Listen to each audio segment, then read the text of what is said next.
Good afternoon, everybody. Delighted to be joined by Rory McIlroy here at the BMW PGA Championship.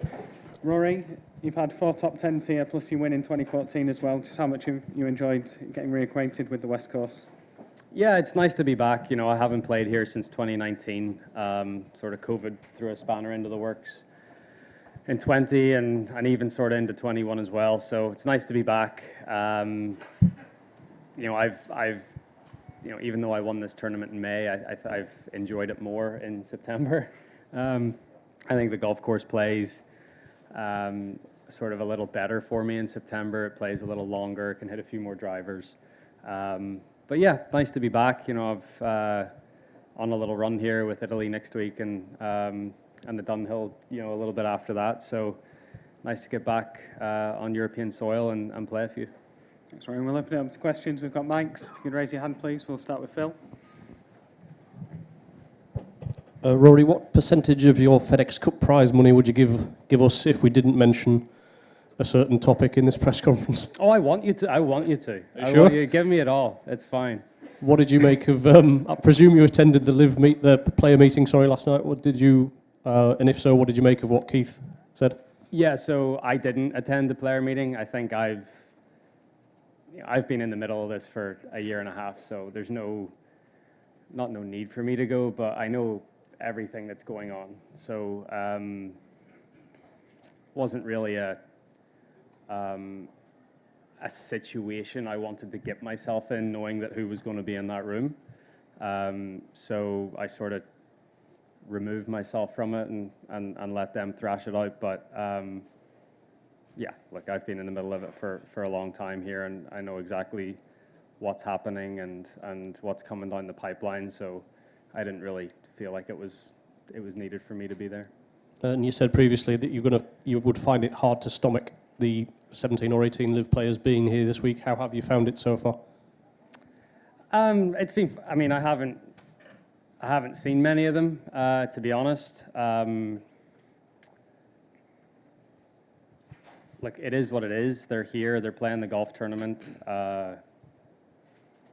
My opinion is they shouldn't be here, but again, that's just my opinion. But you know, we're all going to tee it up on the first tee tomorrow. We're going to go play 72 holes, which is a novelty for them at this point, and we'll go from there. And finally, for me, I did actually want to ask a golf question. How sort of motivated are you coming towards the end of a long season? How motivated are you to still be out here and trying to win more titles? Yeah, you know, no one's won the FedExCup and the race to Dubai in the same year, so that's something that I'm trying to go for. I've been close before, haven't quite gotten over the line, so that's something that I want to do. You know, I last won the race to Dubai back in 2015.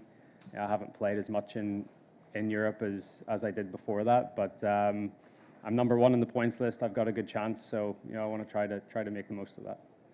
So we'll go to Ian next. Rory, obviously with all that's been going on with LIV and its impact on the golf ecosystem, or however you want to put it, we've heard you speak at length about how the PGA Tour can react to it and how it's going to be going forward. We've not heard you speak about the impact on the DP World Tour. What do you see that impact being, and how can this organisation, the European Tour as was, counter what is going on at the moment? Yeah, so I think the strategic alliance or partnership with the PGA Tour has been a massive help to the European Tour in terms of the prize funds that are going to be played for over the next 5 years, guaranteed prize funds. So I think that partnership sort of helps. It helps the rank and file in Europe, knowing that they're going to be teeing it up every week and playing for more money, essentially.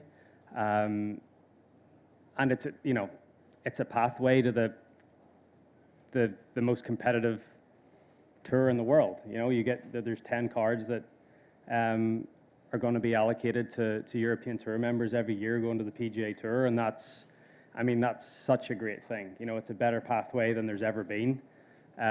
You know, I think about how much better I became as a golfer by going over and playing over there, and to have these young Europeans having that opportunity.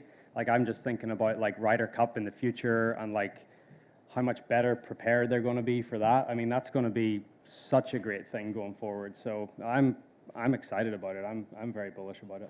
But equally, obviously, you know, there's this talk of 20 tournaments next year, or, you know, with the 20 million and that to attract all of the top players such as yourself. It then becomes very hard to see how a European calendar kind of fits in with those demands that you guys have signed up to now. I mean, I think with I think what's going to happen is 23 is going to look pretty similar to the last few years have looked, but I think 23 is going to be a bridge to what you see in 24. 24 is when there's going to be a lot of stuff happening. Schedule-wise, I think that's when you're going to really start to see the benefits of this partnership. You know, there's a lot of dominoes that fall, and there's you make one thing happen, but then something else happens over here, and it's, you know, there's a lot of moving parts to this. So I think by giving everyone like 15 months to get their head around it and put their heads together and come up with what I believe is going to be an unbelievable calendar for golf in 2024, I think that's a great thing. And when these discussions are happening and you're privy to them, are you sitting at that table fighting Europe's corner? Yeah, I am, because I think, you know, if we're talking about what's going to happen in 24, and, you know, we're talking about elevated events and we're talking about bringing the best people together, I think for the benefit of the global game, you know, a handful of those events need to be in Europe. You know, I said that from the start. This can't be American-centric. You know, this has to be with this region in mind, with, you know, wherever we want to go and play. I think that has to happen. But I think the partnership between the PGA Tour and the European Tour is mutually beneficial, because I think by partnering with the DP World Tour, the PGA Tour unlocks that the global nature of the game that they haven't really been able to get a stronghold over. And I think by partnering together, I think you're going to see more of that, which is great. To David next, please. Yeah, just going on from that, Rory, with the restructuring, is it going to be easier or more difficult for you to do a run like this one where you're here for 3 out of 4 weeks going forward? I think what you're going to see is you're going to see probably the bigger European events incorporated into that January to August timeframe. So, you know, I think it's going to, you know, the two tours are going to run side by side, and you think about what happened at the Scottish Open this year, and that was a co-sanctioned event. I think you're going to see quite a bit more of that going forward. So overall, will we see more or less of you over here? Probably the same. I think, look, 3 of the 4 majors are played in America. America is sort of the center of the golf universe right now, and it has been that way for a long time. But if we can sort of shift the scales of balance to incorporate some, you know, you've basically got 3. You've got here, the Open and the Scottish Open really are like 3, you know, massive events over here. If we can sort of get that to half a dozen, or, you know, pushing up closer to, you know, that double-digit mark, you know, I think that would be a great outcome. Kevin, please.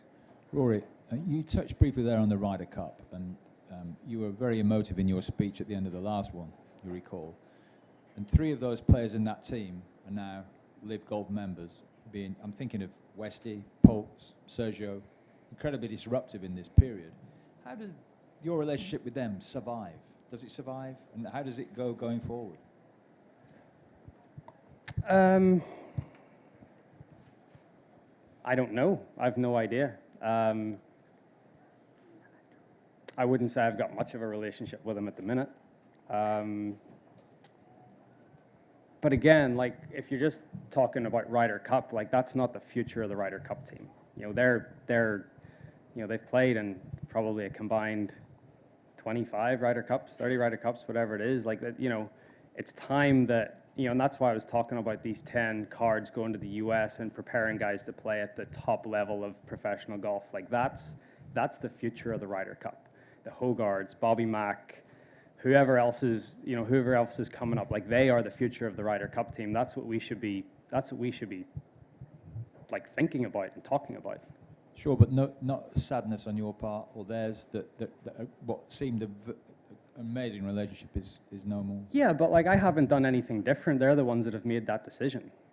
So I can sit here and keep my head held high and say I haven't done anything differently. Go to Martin next, please. Rory, does it irk you that for some reason on social media people question your loyalty to the European Tour just because of the connection you've got with the PGA Tour and your pack roll, etc.? I mean, I'm loyal to golf. Like, I mean, I guess that's the thing. It's like, golf was here way before we all were, and golf will be around much longer. Like, golf's going to survive regardless.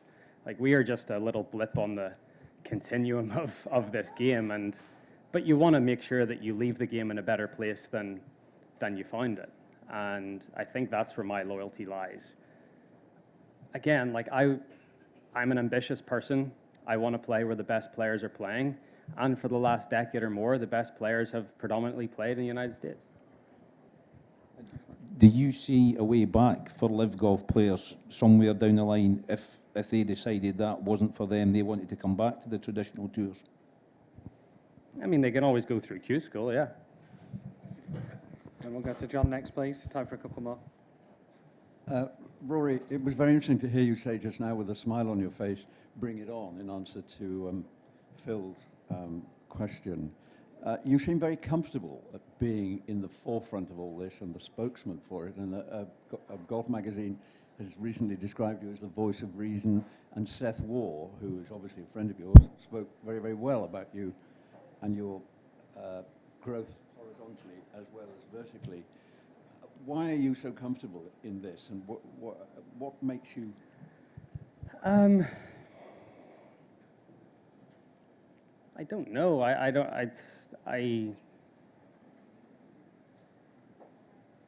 I'm speaking up for what I believe in. I guess that's the only thing I can say. I'm speaking up because I believe in the game of golf. And look, the other side will say the exact same thing, but I don't see how having 48 cherry-picked players is growing the game in any way. There has to be pathways, there has to be meritocracy, there has to be, you need at least to give someone the ambition or the opportunity to know if they're playing on the Challenge Tour or whatever it is, that in a year's time or in 2 years' time or 5 years' time that they can be challenging for the major championships, which are the pinnacle of our sport. I think everyone wants to, there is this pyramid and this funnel that has been so good for golf for so many years, and I don't think it's a broken system. So whenever something like this comes along that is incredibly disruptive and they're saying things about how golf needs to change, it doesn't need to change. Golf is the most wonderful game in the world. It doesn't. Yeah, could there be things that we could do to make it more entertaining from a TV product perspective? Or of course, but I mean, that's something that I think we can do from inside the walls.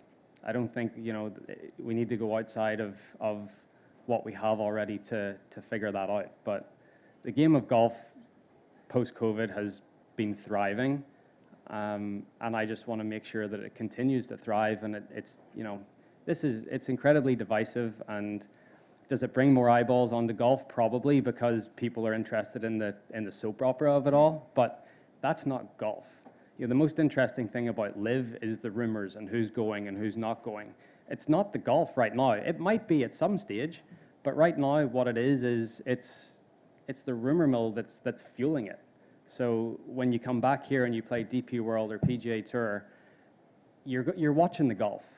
And you're watching who's going to win a tournament, and tournaments that have context and mean something. And that's why I'm speaking up. And last question, Can Jamie, I please. ask, John. even by my standards, a pretty left field question. A colleague has asked me to ask you if Jay Monahan came to you and said, we're having a bit of trouble with the President's Cup, it's one-sided, would you consider playing for the rest of the world? What would you say? 100%. It's a Quail Hollow. You seen me play Quail Hollow? I love Quail Hollow. I'd love to play. I said that to Trevor many times. Trevor and I have even had some chats recently because a couple of his team have decided not to play for him. So I said to him, I'm available if you can get me in. I'm sure there might be some Australian or some South African in me somewhere. I don't know. But yeah, like I'd love to play if I could, but obviously that's not an option. Jamie, last question, please. Rory, if come Sunday, down the stretch, you find yourself in contention and the man to the side of you as a live player, would there be more incentive to win? I mean, I'll be trying to win a golf tournament regardless. They're going to be pretty tired on Sunday. It'll be the fourth day. But no, like I'll be trying to win a golf tournament regardless. So my focus is I'm in a great position in the race to Dubai, and I want to finish the season off well because I think it would be a really cool double to do. Thanks, everyone. Rory, thank you for your time. Enjoy the week. Thank you. To watch another DP World Tour video, click here, and to subscribe, click here.